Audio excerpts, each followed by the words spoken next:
For 2.5 years, Americans fought against the British, Canadian colonists, and native nations in a small but bitter war.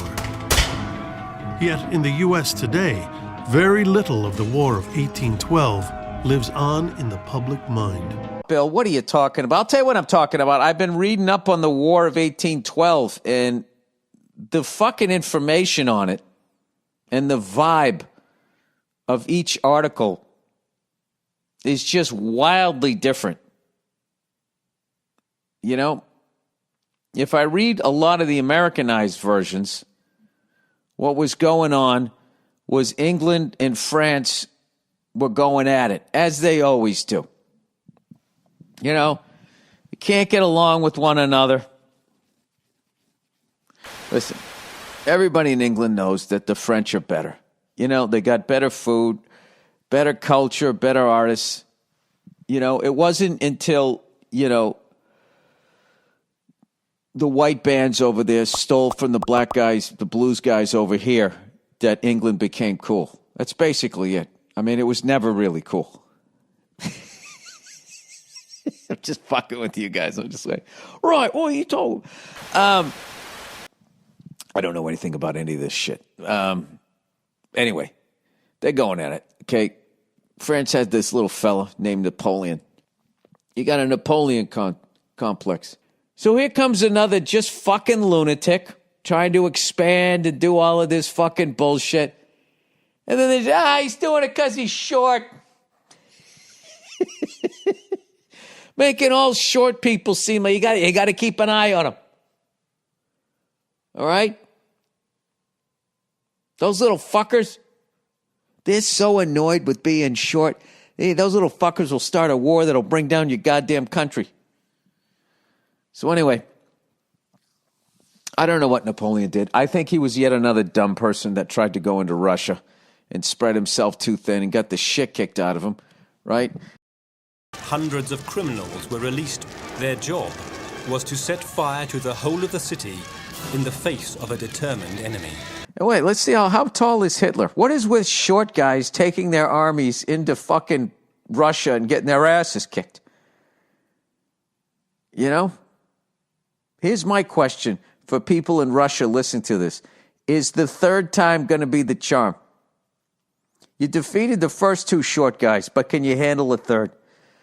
And 3 is a magic number, if I remember from fucking Schoolhouse Rock. 3 is a magic number. All right.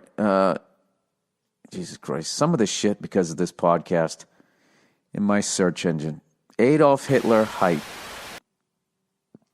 You actually have his height and his weight. He was 5'9". He was not short. 5'9" was decent height back then. Is there any picture of him where he looks even remotely amused? Okay, let's add this to my search engine. Adolf Hitler smiling.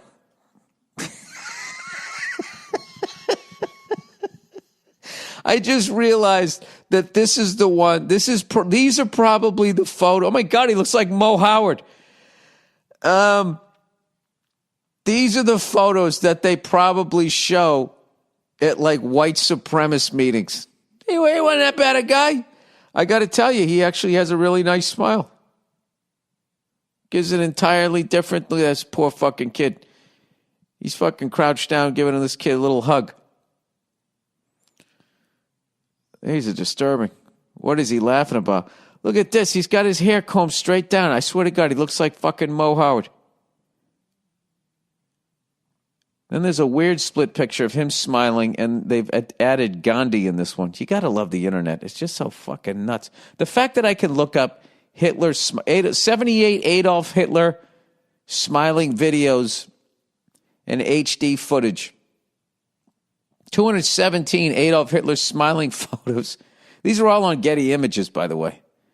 So anyway, I was reading these fucking articles. So the short guy in France who couldn't handle the fact that he couldn't look down a woman's shirt when she bent over. He was still looking at the fucking dark side of the moon of her titties. You know, then to compensate for that, I don't understand how winning a fucking war makes him feel taller or fighting a fucking war. You better have a good reason for doing that, boy. It makes me feel like a big man. Anyway. So England and France are going at it. It was basically, they both said, hey, if you trade with the person that I'm fighting, then we're fucking at war with you, and we're going to do all this fucking shit to you and all of these threats. So we were stuck in the middle. So I think Thomas Jefferson said, well, then fuck it. We're not trading with either one of you. And then our economy shit the bed. Thomas Jefferson had urged Congress to pass the Embargo Act, a law forbidding foreign commerce. But it backfired, hurting U.S. ports more than it did British trade. So then everybody was screaming and yelling like they do nowadays, except there was no internet. So they were running around in their nightshirts holding up a fucking lantern.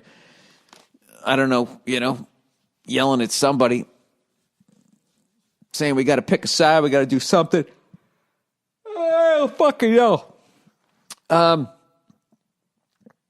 then they were fucking, England was breaking all these maritime laws, boarding our ships. And then some articles say if they found an English deserter, they would take the person and stick him back into their navy. There were thousands of British sailors had deserted to the American Merchant Marine for better pay and conditions, and many of them take out citizenship. Britain does not recognize the right of any of its citizens to renounce nationality. And then other ones are suggesting that they would just take Americans and make them, kidnap them and make them fight for their navy. So I don't know what's going on there. The British at this time are fighting an important war against Napoleonic France. And in order to fight this war, they need manpower for the Royal Navy. So they're stopping American ships on the high seas and forcing Americans to serve in the Navy. And then other ones say that because Britain and France were going at it, we used it as this opportunity to try and expand and then go into Canada and try and claim some shit. All I know is we lost some big fights. We won in Baltimore, right? Where Freddie Scott Key, whatever the fuck his name is, he wrote the national anthem. I saw the flag of my country waving over a city, the strength and the pride of my native state. And does not such a country and such defenders of their country deserve a song? He actually ripped it off. He wrote the lyrics, but it was to a fucking, an old British drinking song. He went Jimmy Page on him. The poem is put to the melody of To Anacreon in Heaven, a popular British drinking song from the late 1700s. Ba-da-da-da. I see the old glory fucking sitting there, and the fucking bombs bursting in the air. It's like Out on the Tiles. Out on the Tiles, I guess, was an old British drinking song. I'm out on the tiles, I had a little drink, and something, I don't know. I heard Jason Bonham sing it one time, right? So they basically did that. And then there's this whole fucking thing that alludes to indentured servants and slaves having no refuge in the second verse. So this is just some dumb song. He went P. Diddy. He took a fucking hit song and he just changed the fucking lyrics, right? Not saying that's all P. Diddy did, but I'm just saying.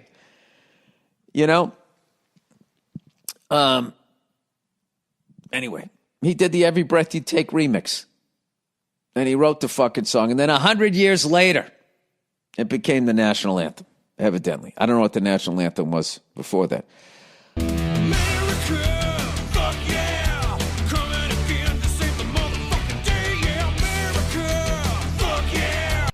So anyway, we tried to expand out to the west, and then Britain tried to turn. It's funny, they said they tried to turn Native Americans against white settlers expanding. It's like, I think they were already there mentally, I would think. They are inciting the Indians, they're aiding them, and American settlers feel the British are the reason that they're being attacked by the Indians. I don't know, but all I know is we won some big ones. We won battle in Baltimore. We won the Battle of Orleans. There was one other one that I already forget. But then we got our asses kicked up in Canada with Tecumseh and fucking the British guys, right? And they kicked our ass all the way. They took Detroit. This is fucking unbelievable. I never heard of this shit, right? They took Detroit, and then it took another U.S. general to go in there. And fucking defeat him and reclaim the Northwest Territory, which is what we now know as Ohio, Indiana, Illinois, Michigan, and Wisconsin. Like, I guess we lost that. And then the biggest one is they came into D.C. Basically, the war with France ended, and then the most powerful navy in the fucking universe at the time was then able to turn their full attention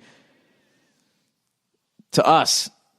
They came into Washington, D.C., took over the state capitol, went into the White House, had a big feast, and then burnt the fucking place down. I don't know why they ignore this movie in Hollywood. This story in Hollywood. It's fucking amazing. Je vais pousser un triomphe terrible en rousse avec mes water slide. I don't think it's gonna work. No? Hell high from a spot where they sell rocks. Snitches tell cops, bitches sell twat. Here's a bomb, homie, it's a Christmas gift in your mailbox. Get your chick at the nail shop. If you get locked, then you better have the bail wire. Money going slower than a snail trot and hell pop. Success is a yes and I fail not. If they come and get me, then they better have more than 12 cops. I got